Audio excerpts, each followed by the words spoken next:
गरजते बादल चैनल में एक बार फिर आपका स्वागत है। व्याकरण का अगला टॉपिक विशेषण में लेकर के आपके सामने उपस्थित हूँ। सबसे पहले देखेंगे विशेषण शब्द का शाब्दिक अर्थ क्या होता है। तो विशेषण जो है वह विशेषता को बताता है। इसकी परिभाषा देखेंगे, जो शब्द संज्ञा या सर्वनाम की विशेषता, गुण, धर्म बताने वाले शब्दों को जो है हम विशेषण कहते हैं। पुनः सुनेंगे, जो शब्द संज्ञा या सर्वनाम की विशेषता, गुण, धर्म बताने वाले शब्दों को विशेषण कहा जाता है। जैसे हम देखेंगे नीला आकाश, ये आकाश की विशेषता बता रहा है। ठीक उसी प्रकार से सफ़ेद घोड़ा, ये घोड़े की विशेषता बता रहा है। अतः विशेषण हुआ नीला और सफ़ेद। इसके बाद इसका थोड़ा सा और आगे अध्ययन करेंगे। विशेषण शब्द संज्ञा के संबंध में कुछ विशेष ज्ञान देने या देते हैं। विशेषण शब्द हैं वो कुछ विशेष ज्ञान देते हैं, इसलिए उन्हें विशेषण कहा जाता है। एक बार पुनः देखेंगे, विशेषण शब्द संज्ञा के संबंध में कुछ विशेष ज्ञान देते हैं, इसलिए इनको विशेषण कहा जाता है।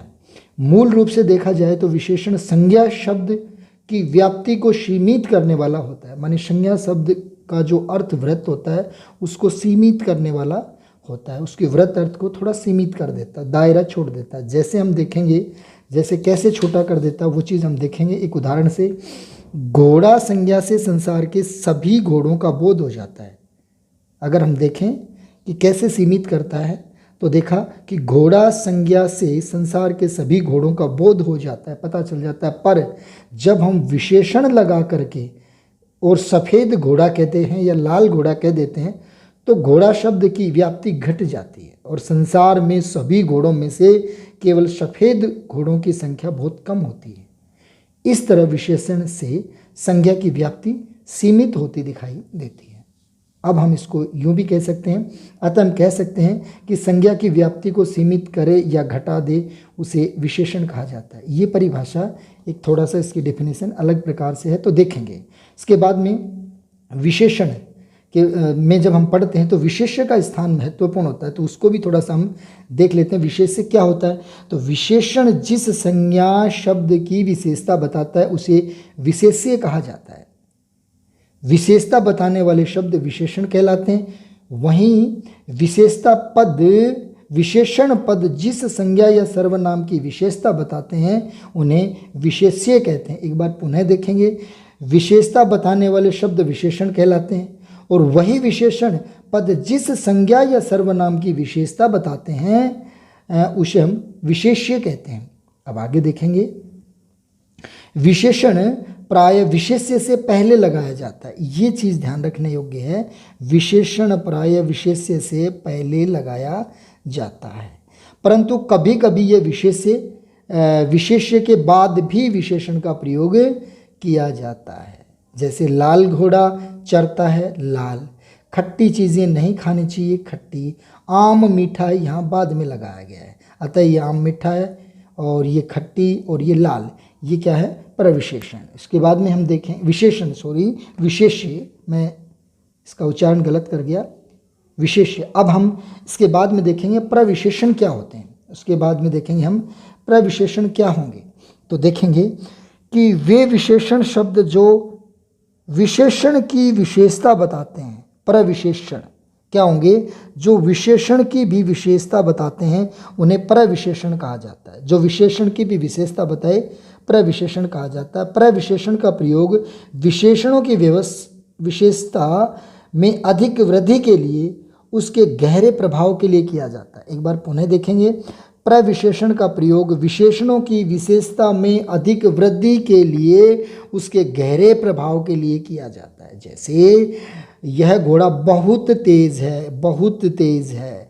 वह बड़ा भोला है, बड़ा, ये प्रविशेषण है। अधिक चतुर बालक पकड़े जाते हैं, अधिक, ये प्रविशेषण है। इसके बाद में देखेंगे सरिता अत्यंत सुंदर है, ये अत्यंत प्रविशेषण है। अब हम इसके भेदों के बारे में चर्चा करेंगे, विशेषण के भेद। तो विशेषण के भेद अलग व्याकरणों में अलग अलग व्याकरणाचार्यों ने अपने तरीके से इसको व्याख्यायित कर रखा है। हम यहाँ विशेषण के 5 भेद पढ़ेंगे। इसमें पहला होगा गुणवाचक विशेषण, सर्वनामिक या संकेतवाचक विशेषण, संख्यावाचक विशेषण और व्यक्तिवाचक और परिणामवाचक विशेषण जो है ये हम 5 पढ़ेंगे। सबसे पहले हम देखेंगे गुणवाचक विशेषण को। वे विशेषण शब्द संज्ञा या सर्वनाम के या की गुण, दशा, रूप, रंग, आकार तथा व्यवस्था का बोध कराते हैं, उसे गुणवाचक विशेषण कहते हैं। और इसके लिए हम देखेंगे, एक बार इसी परिभाषा को पुनः हम लोग देख लेते हैं। वे विशेषण शब्द संज्ञा या सर्वनाम के कह दें या की कह दें कि गुण, दशा, रंग, रूप, आकार, अवस्था का बोध कराते हैं, उसे गुणवाचक विशेषण कहते हैं, मानी गुण बताते हैं। जैसे देखा हमने, अच्छा लगा हुआ हो, जहाँ पर आप दिख जाएगा, अच्छा, बुरा, भला, अमीर, गरीब, जवान, नवीन, सुखी, दुखी, ये इस प्रकार के जो शब्द हैं ये गुणवाचक विशेषण में आते हैं। अगला हम देखेंगे दूसरा सर्वनामिक विशेषण। तो सर्वनामिक विशेषण की हम परिभाषा देखेंगे। जो सर्वनाम शब्द संज्ञा से पहले आकर के विशेषण का काम करते हैं उन्हें सर्वनामिक विशेषण कहा जाता है। एक बार पुनः देखेंगे इसी बात को। जो विशेषण शब्द संज्ञा से पहले आकर के विशेषण का काम करते हैं उन्हें सर्वनामिक विशेषण कहा जाता है। जैसे यह बालक, वह पुस्तक, कोई आदमी, उस फकीर। अब हम देखेंगे यहाँ क्या देखा, यह बालक में यह, वह पुस्तक में वह, कोई में कोई, और कोई आदमी में कोई, और उस फकीर में उस, ये सारे क्या है, सर्वनामिक विशेषण। इसके बाद में अगला हम इसका भेद देखेंगे, संख्यावाचक विशेषण। वे विशेषण शब्द संज्ञा या सर्वनाम की निश्चित तथा अनिश्चित संख्या का बोध कराते हैं, उसे संख्यावाचक विशेषण कहते हैं, माने संख्याओं का बोध करवाते हैं। इस आधार पर संख्यावाचक विशेषण के 2 भेद होते हैं, मतलब संख्याओं का बोध करवाते हैं तो इसी आधार पर इसके 2 भेद होते हैं। अगर हम निश्चित संख्याओं का बोध करवाएंगे या करवाता है तो निश्चय संख्यावाचक विशेषण, अगर अनिश्चित संख्याओं का बोध करवा रहा है तो अनिश्चित संख्यावाचक विशेषण होगा। तो इसको हम पढ़ेंगे कि अनिश्चित संख्यावाचक वे विशेषण शब्द जो संज्ञा या सर्वनाम की निश्चित संख्या का बोध कराते हैं, मतलब निश्चित संख्या का बोध कराते हैं, उसे निश्चितवाचक या निश्चयवाचक संख्यावाचक विशेषण कहा जाएगा। जैसे हम कहें कि अंजलि का कक्षा में प्रथम स्थान है तो ये निश्चित आ गया कि प्रथम है। कक्षा में 20 छात्र हैं तो ये संख्या जो है इसकी निश्चित आ रही है, 20 छात्र हैं तो ये हुआ निश्चित संख्यावाचक विशेषण। अब देखते हैं दूसरा इसी का उपभाग।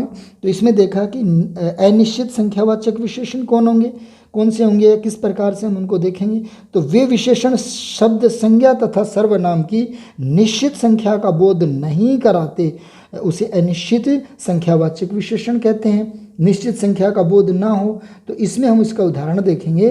कक्षा में कुछ छात्र बैठे हैं, अब उनकी संख्या पता नहीं चल पा रहा कितने बैठे हैं। इसके बाद दूसरा उदाहरण देखेंगे, कुछ लोग हल्ला कर रहे हैं। अब कुछ लोग माने कितने लोग इसमें हल्ला कर रहे हैं, ये निश्चित संख्या का बोध नहीं हो रहा है, अनिश्चित संख्या का बोध हो रहा है, अनिश्चित संख्यावाचक विशेषण। अगला हम पढ़ेंगे परिमाणवाचक विशेषण। अब परिमाणवाचक विशेषण में हम देखेंगे कि वे विशेषण शब्द किसी पदार्थ के नाप, तोल तथा मात्रा का ज्ञान कराते हैं, उसे परिमाणवाचक विशेषण कहते हैं। एक बार पुनः देखेंगे इसको। वे विशेषण शब्द किसी पदार्थ के नाप, तोल, मात्रा का ज्ञान कराते हैं, उसे परिमाणवाचक विशेषण कहा जाता है। इस आधार पर परिमाणवाचक विशेषण के 2 भेद होते हैं, एक तो निश्चित परिमाणवाचक विशेषण और एक अनिश्चित परिमाणवाचक विशेषण। जिसमें निश्चित मात्रा का बोध पता चलता है तो निश्चित परिमाणवाचक विशेषण हुआ, और जिसमें निश्चित संख्या का पता या निश्चित मात्रा का पता नहीं चले तो अनिश्चित परिमाणवाचक विशेषण हुआ। तो अब इसमें निश्चित में देखेंगे 5 मीटर कपड़ा, 4 लीटर दूध, 1 तोला सोना, तो ये निश्चित पता चल रहा है। इसके बाद में हमने देखा अनिश्चित परिमाणवाचक विशेषण। तो इसमें देखेंगे जरा सी चाय। अब जरा सी चाय मतलब कितनी चाय, कोई निश्चित नहीं हो रहा। बहुत घी, अब कितना घी, बहुत घी, कितना घी, मतलब निश्चित पता नहीं चल रहा। कम दूध, अब कितना कम दूध ये भी पता नहीं चल रहा, और तनिक रुको, अब कितनी देर रुको ये भी पता नहीं चल पा रहा। अतः हम देखेंगे कि जिसमें निश्चित संख्या का बोध हो रहा है, निश्चित मात्रा का बोध हो रहा है, निश्चित नापतोल का बोध हो रहा है, निश्चित मात्रा का बोध हो रहा है, तो निश्चित परिमाणवाचक विशेषण हो जाएगा।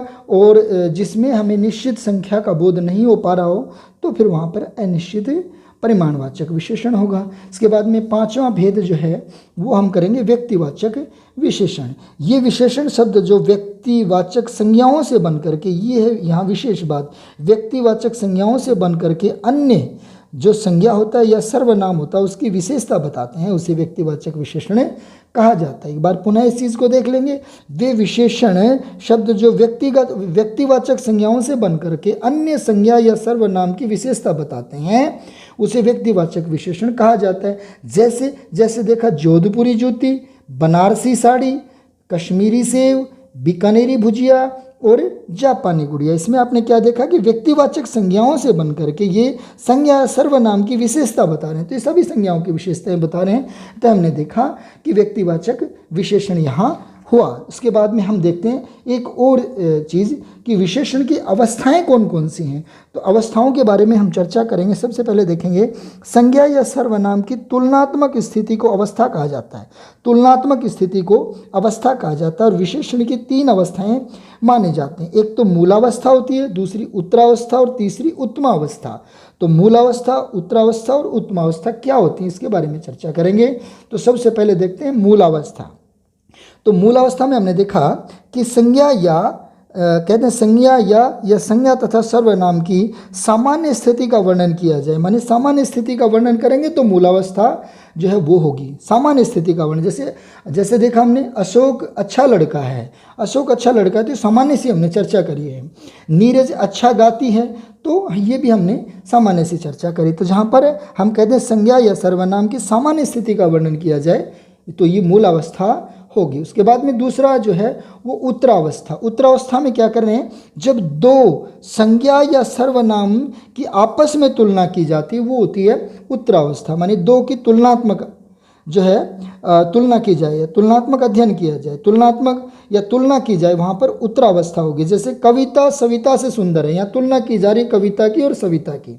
ठीक उसी प्रकार से हम दूसरा उदाहरण देखेंगे, आकार में रामायण से महाभारत बेहतर है, तो यहाँ पर दोनों की तुलना की जा रही है, तो जहाँ पर तुलना होगी वहाँ उत्तरावस्था होगी। इसके बाद में तीसरा देखेंगे हम, अंतिम और तीसरा देखेंगे उत्तमावस्था। उत्तमावस्था क्या होती है उसके लिए देखेंगे कि जब दो या दो से अधिक संज्ञा तथा सर्वनाम की तुलना करके एक को सबसे सर्वश्रेष्ठ तथा सबसे बुरा बताया जाए वह उत्तमावस्था होती है। या तो उसको सबसे अच्छा बताया जाए या उसको सबसे बुरा बताया जाए।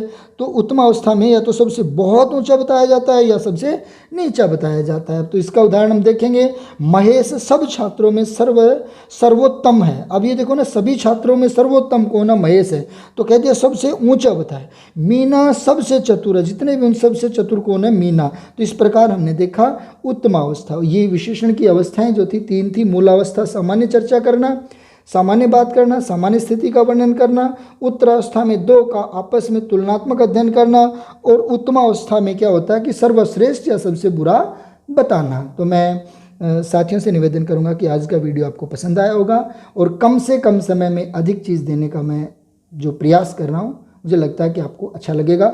बहुत बहुत धन्यवाद।